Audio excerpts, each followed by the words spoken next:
Radhe Radhe friends, Radhe Radhe. হাতটা খুব ব্যথা, আজকে 2 দিন হয়ে এলো, আরও 2 দিন আগে কম ছিল। কি নার্ভের প্রবলেম না কি বলছে, এখান থেকে ছুটে যাচ্ছে।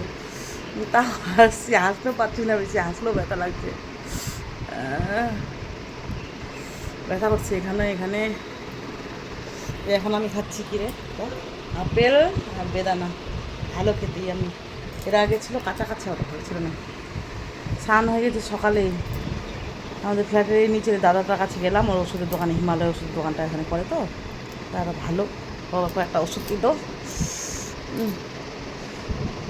আর ওগুলা যেগুলো করে আসছে ওগুলো কিছু হয়নি, এটাও ছিল না, এটাও নতুন করে কী হলো ভগবান।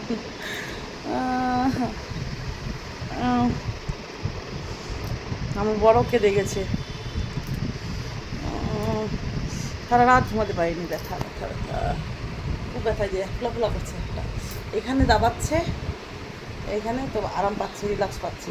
ঠান্ডা বরফ সেট দিতে বললো দাদা তপন দা, তো দিলাম। ছেলে এখন স্নান করতে পাঠালাম, পূজা দিবে আবার। ছেলেরও জ্বর, আজকেও জ্বর, 3 দিন হয়ে গেলো, 102 105 জ্বর। ওখানে জ্বরে আর থার্মোমিটার ইয়ে দিচ্ছে সব, তো মণিপাল হসপিটাল থেকে দাদা আবার মণিপাল হসপিটালে গিয়ে দেখলো। দাদা ভাসছি বলে নাকি ওখানকার বলে হেড নাকি বলে হেডসেট যেমন হয় মণিপাল হসপিটালে, বলতে পারতো আমাকে যে আমরা তো হঠাৎ চলে গেছি এরকম ব্যথা ব্যথা ব্যথা। রাধে রাধে, রাধে রাধে করতেই বেঁচে থাকতে হবে। আবার কাকিমা ফোন করলো, সবাই ফোন করছে, ফোন নিচ্ছে। ওগুলো ভালো হয়ে গেছি, মাইক্রো সার্জারি, ওটা কোনো ব্যথা নাই, এন্ডোস্কোপিটাও আর কোনো কিছু নাই। এটা আবার বাঁ হাতটা ব্যথা করছে, জন্য যায় না।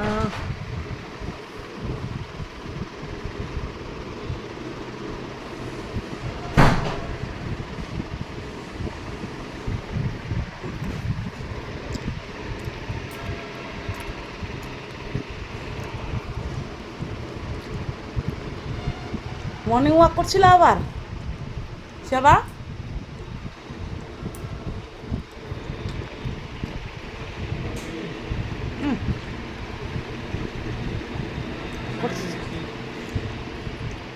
বেটির সাথে কথা বললাম,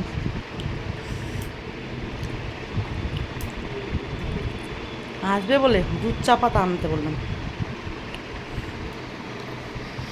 ওকে বলি নাই, সে লিখে পাঠাচ্ছি হোয়াটসঅ্যাপে, বলতে ভুলে গেছি।